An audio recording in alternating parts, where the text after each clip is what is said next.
नहीं देखिए, हम अभी आईसीयू और ये सब देखने गए थे। आईसीयू में जो मरीज़ हैं, अचानक हम जान के गए कि उनकी स्थिति क्या है समझ में आनी चाहिए।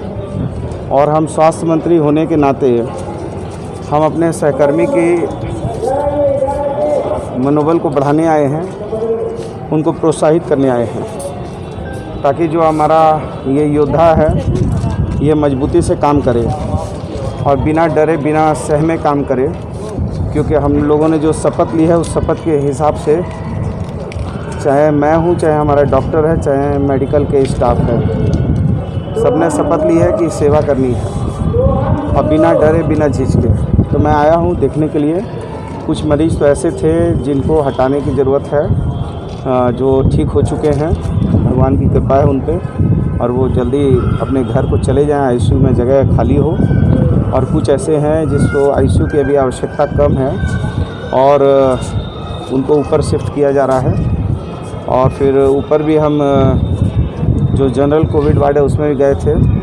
उसमें भी कई सारे लोग जो हैं बहुत ही माइल्ड सिम्टोमेटिक हैं या एसिम्टोमेटिक हैं, तो उन लोगों को हम लोग होम आइसोलेशन के लिए भेज रहे हैं और कोशिश कर रहे हैं कि व्यवस्था में सुधार हो। और आप सभी लोगों से उम्मीद है कि ये विश्वव्यापी संकट है, हम सबों को मिलकर दूर करना है और इसी के लिए मैं आया था। अच्छा, मरीजों को मिलने वाला खाना भी आपने खाया? जी, वो खाया। हम अचानक किसी भी अस्पताल में जाएंगे और अचानक जाके देखेंगे कि क्या क्या वहाँ दिक्कतें हैं।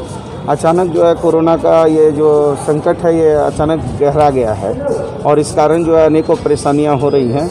लेकिन हम आप सभी मिलकर इन सारी समस्याओं को दूर करेंगे और बिना कोई घबराहट के। ये भी एक तरह की बीमारी है, इस बीमारी को हम सभी को मिलकर इसका सामना करना है।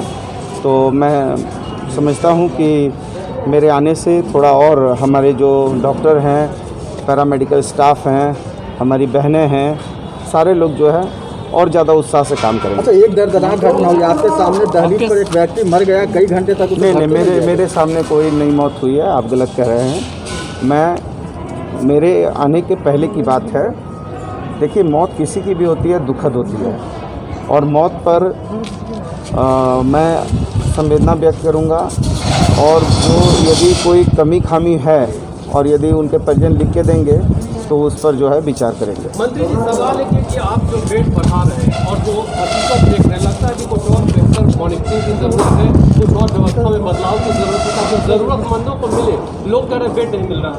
नहीं, मैंने कहा ना कि बहुत सारे, मैंने कहा ना आपको कि बहुत सारे एसिम्टोमेटिक, माइल्ड सिम्टोमेटिक लोग भी भर्ती हैं, उनको होम क्वारंटाइन करने की ज़रूरत है। जब ऑब्वियस है वो होम क्वारंटाइन होंगे तो कुछ बेड खाली होंगे, कुछ जो है हमारा आईसीयू में जो लोग ठीक हो गए हैं, जिनको हम डिस्चार्ज कर सकते हैं, वो घर को जाएंगे। और जो लोग यदि वहाँ से थोड़ा स्वास्थ्य लाभ करके बेहतर स्थिति में हैं तो उनको जो है कि फिर दूसरे जगह उनको ट्रांसफ़र करेंगे।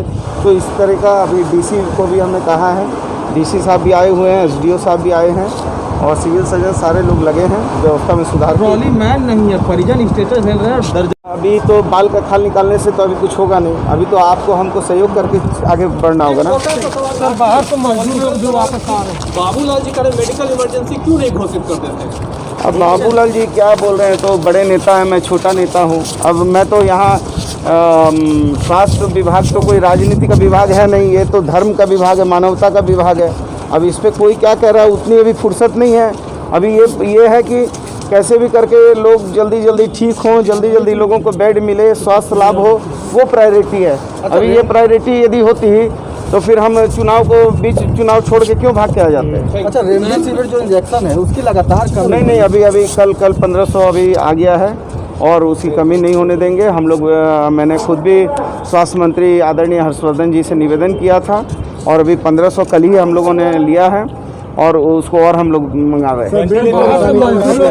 वेंटिलेटर के लिए हम लोगों ने भारत सरकार को भी लिखा है और जल्दी हम लोग वेंटिलेटर जो है और भी बढ़ाने पर काम कर रहे हैं। और कुछ तो वेंटिलेटर हम लोगों ने दूसरे ज़िले में जहाँ पर पड़े हैं उनको भी कलेक्ट करके रिम्स में और भी जगह हम उसको दे रहे हैं ताकि बेहतर इलाज हो। सरकार आदेश दिया है लेकिन निजी अस्पतालों में बेड नहीं मिल रहा है। नहीं, ठीक है, उसको भी अभी मैंने यहाँ आया ना, मैं अभी पहले यदि निजी अस्पताल चले जाता तो आप ही लोग कहते हैं कि साहब अपना जो है सरकारी अस्पताल तो मंत्री गए नहीं और जो है निजी अस्पताल में घूम रहे हैं। आप देखिए ना, निजी अस्पताल भी अचानक बन्ना गुप्ता पहुंचेगा और पहुंचेगा तो कुछ कार्रवाई भी होगी, क्योंकि जो भी यदि क्लिनिकल एस्टेब्लिशमेंट एक्ट के तहत यदि गड़बड़ी करेंगे तो हम कार्रवाई भी करेंगे, क्योंकि ये स्वास्थ्य विभाग आपदा अवसर नहीं है अर्थ दोहन का। किसी भी सरकारी अस्पताल और इसलिए 50% बेड नहीं है। इसलिए मैं आपके माध्यम से साफ कह रहा हूँ, चाहे कितना भी बड़ा निजी अस्पताल होगा, और यदि इस दुख में, इस तकलीफ़ में जब लोग लाचार बेबस हैं और यदि इस समय उन्होंने कोई कोताही की तो हम बड़े से बड़े कार्रवाई करने से नहीं चूकेंगे। हाँ, बाहर से मजदूर लोग फिर से वापस आ रहे हैं। अब जो आ रहे हैं तो भाई जो जिसका घर है उसको हम लोग ये करेंगे। Subscribe now and press the bell icon. Never miss an update.